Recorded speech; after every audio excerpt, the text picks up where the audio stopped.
I want to talk about this Crawford situation because I want to tell y'all something about Crawford. Right? I pretty much know how this fight gonna go. From Crawford's perspective, what Crawford wants to do, how he's gonna perform, how he's gonna play it out. Again, Abel Sanchez laid it down, man. If y'all ain't went to go see that interview, go and see that Abel Sanchez interview about Crawford and Canelo. And again, he really put things in perspective, man. He's pretty much forcing you to look at it from a logical perspective. You just gotta understand this game, man. And there's some things old heads ain't going for. You know, that's wisdom talking right there. Mano y mano, Mexican for Mexican, got nothing to do with that.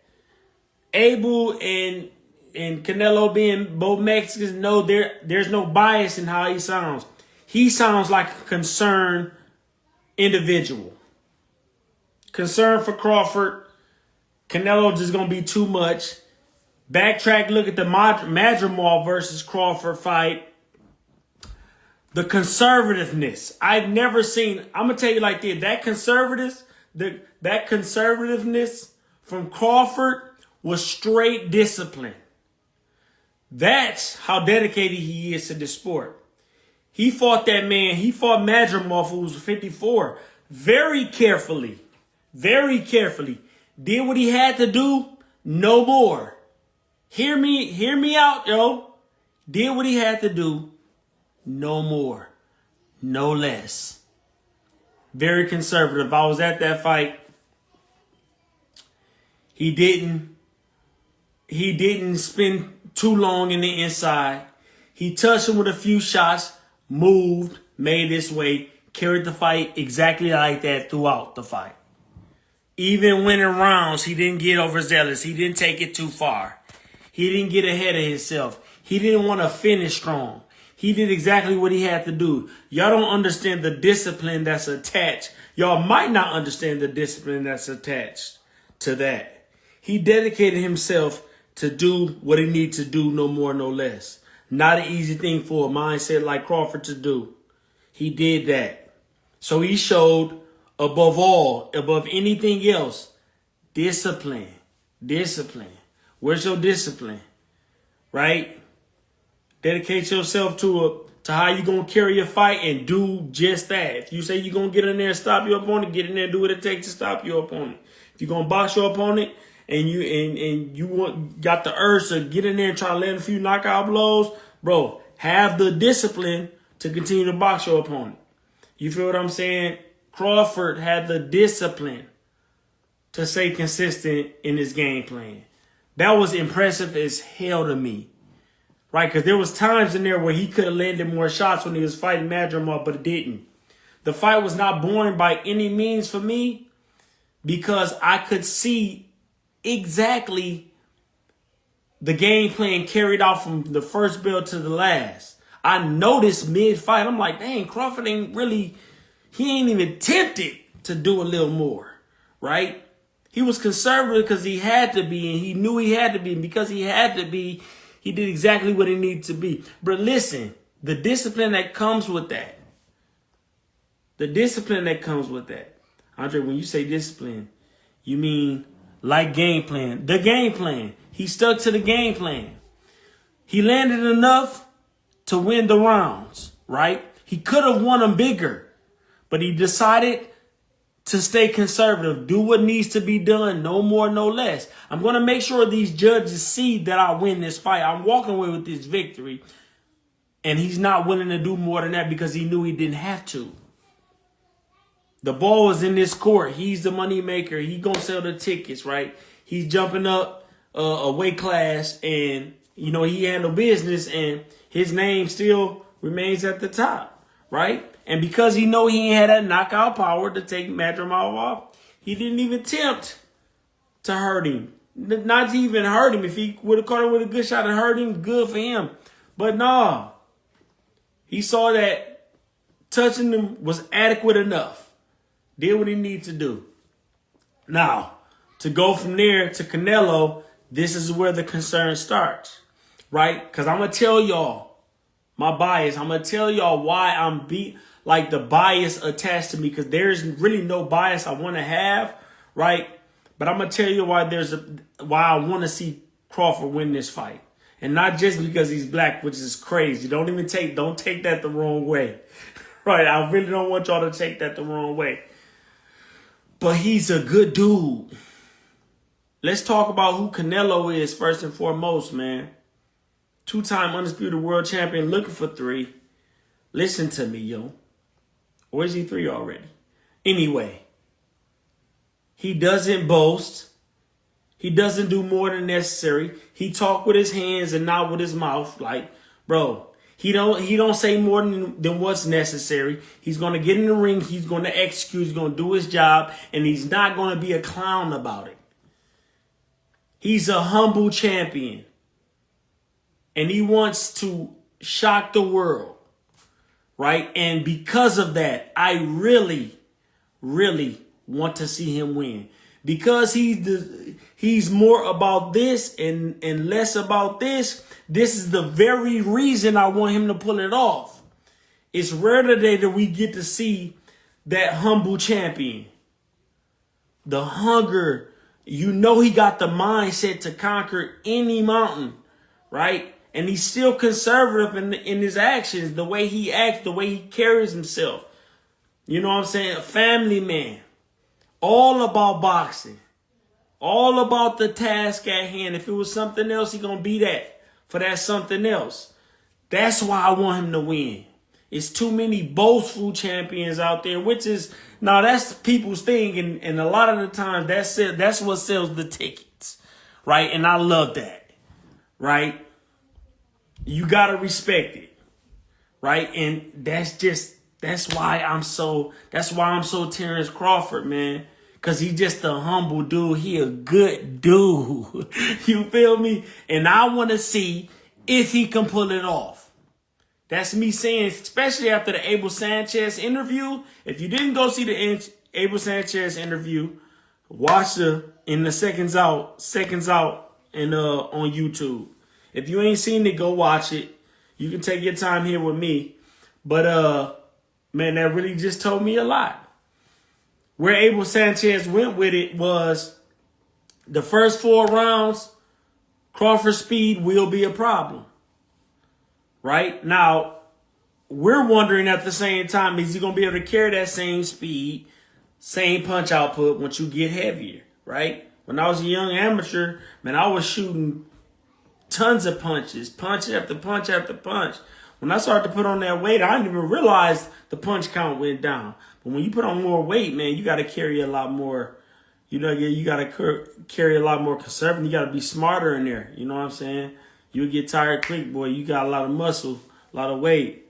That's when the problems start happening. If you think you can still be as action-packed, you tripping, right? Name one fighter who's over 65 that goes like a rat all day long. Paul Williams can punch all day, but he was 47. And dude was like 6'6", nigga 6'7". He was huge, right? You on TV for the fight? What you mean?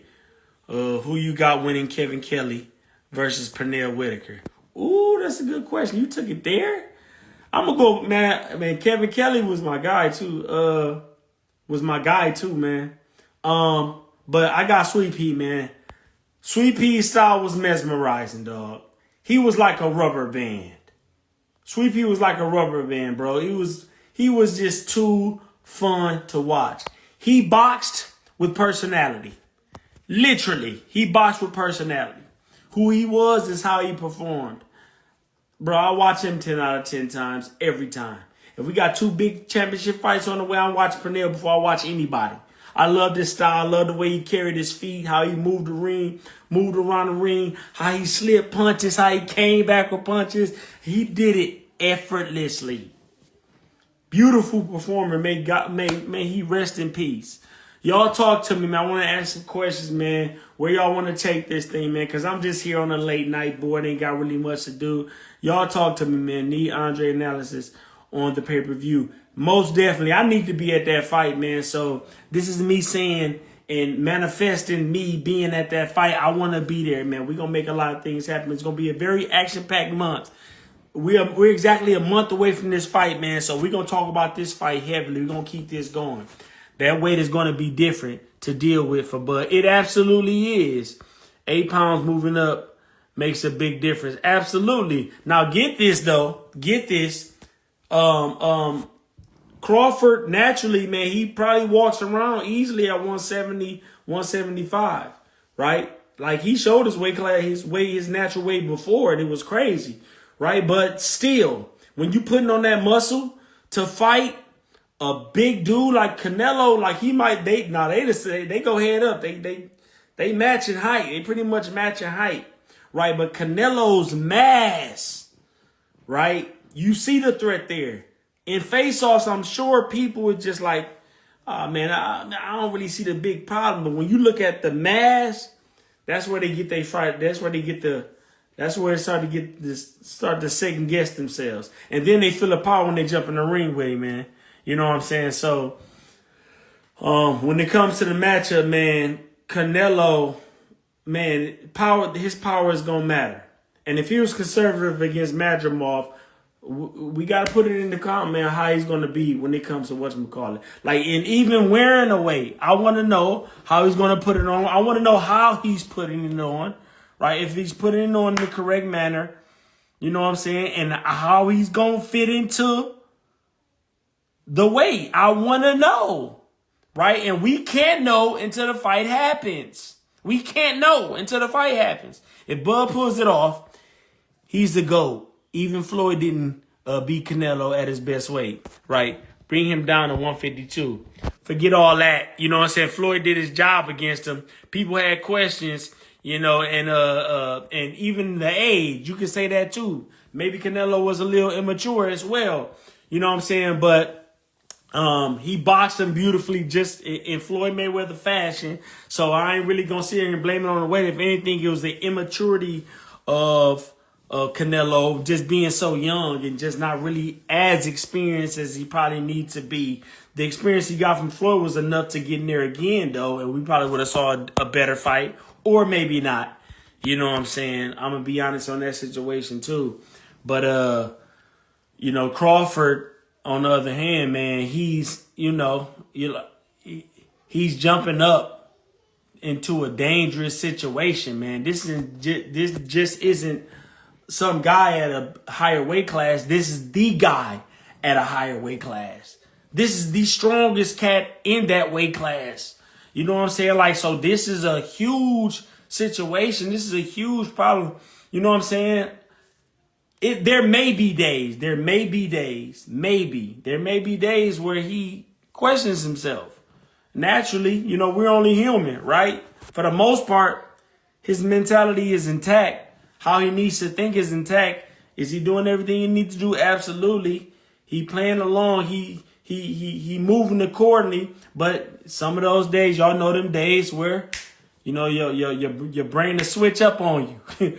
You know, that self-sabotage will come in and sink in. The second it does, I would imagine Crawford finding his way out of it. But when he's standing in front of when he's standing in front of my man, when he's standing in front of Canelo, you know, questions will arise. He's looking at the size of Canelo. He understands the power that he carries, even though he's not as strong and he's not as active, right? But all it takes is one punch.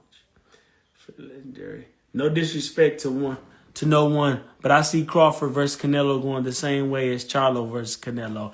It ain't no disrespect to Tastieri. You got the right to think that. You can think that. Like I said, I want Canelo. I want Crawford to win. I want him to win. I want to see if he can pull it off. Because I'm trying to figure out how he's going to do it.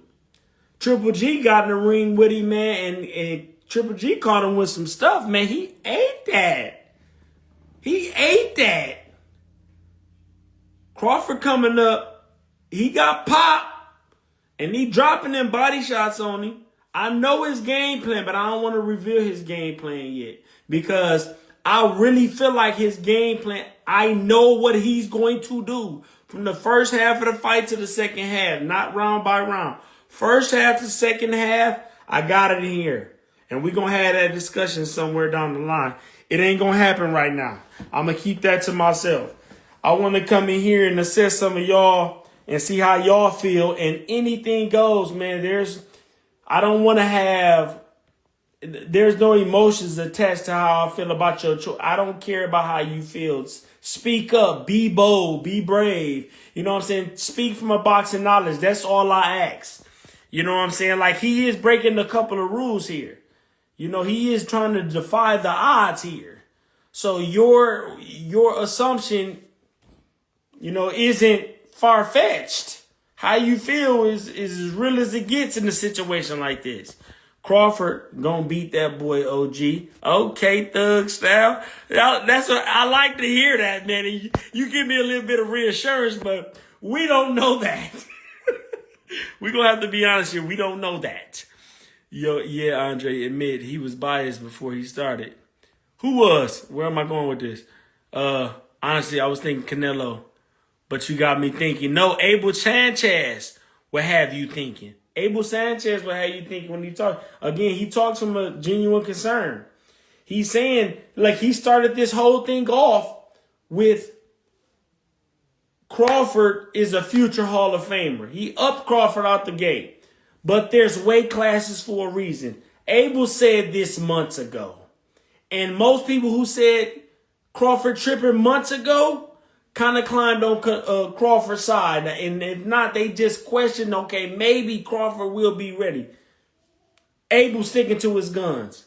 And I'm telling you now, again, that's old wisdom talking. That's knowledge coming from a world-class coach, right? Has nothing to do with his ethnicity. I think that's how you say it. You know what I'm saying? And everything to do with, like I said, the concern he was expressing. It's important that we don't miss that. He's not talking from a biased standpoint. He's speaking from a concerned father, not coach. Like, he really concerned about this whole situation.